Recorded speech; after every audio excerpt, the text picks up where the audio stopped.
I believe strongly that human skill coupled with machine intelligence is what's really going to produce the best bang for the buck over the long haul. As much Okay. as we really want Jetsons Yep. like science fiction, it's really about collaboration, the co-pilot, not the autopilot. So as leaders focus on AI in their organizations, I think it's much more treating AI as a co-pilot, not an autopilot. It's really today, and maybe that'll change tomorrow, effectively something that can help my employees as a decision support tool, as an editor, as a colleague in the middle of the night, providing some suggestions on a document. It is not an autopilot to do things in and of by itself. Automation has not solved self-driving problems, nor is it going to solve aspects of dealer delivery, call centers, and every other use that we'd like to use automation for.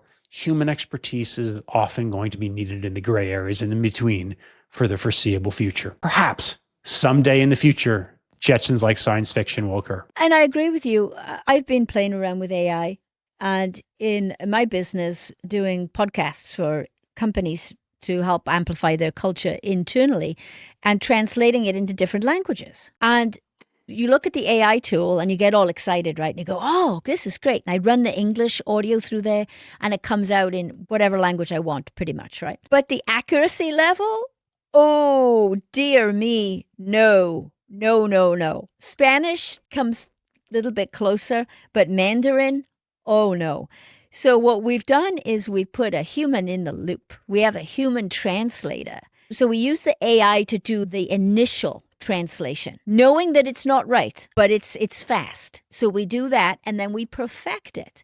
And then we work with an audio editor to get the tone right. It's the tone, the inflection, all these things that are so important, particularly important in Mandarin, as I now understand it, that AI is nowhere near ready to do that. So it's this mindset of don't fear the AI. Find a way to integrate it into your work, to make it work for you, to get the result that you want. It's not going to be the answer to everything, but it's about how you adopt it into your mindset, into your culture, into your working routines.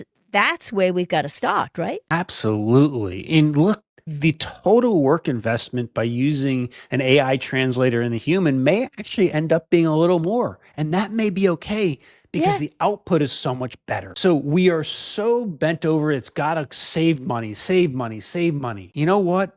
Quite frankly, if the experience is improved and the performance of the system is better, maybe it's okay it costs 10% more. I think this is a really, coins over to assistive driving features. Assistive driving features, level 2 driving assist, not necessarily a cheap feature to add to a car, but it improves the experience and if developed and deployed correctly, probably helps the safety side as well. But the end may be a system that costs a little more, but is more comfortable, convenient, and a little safer along the way.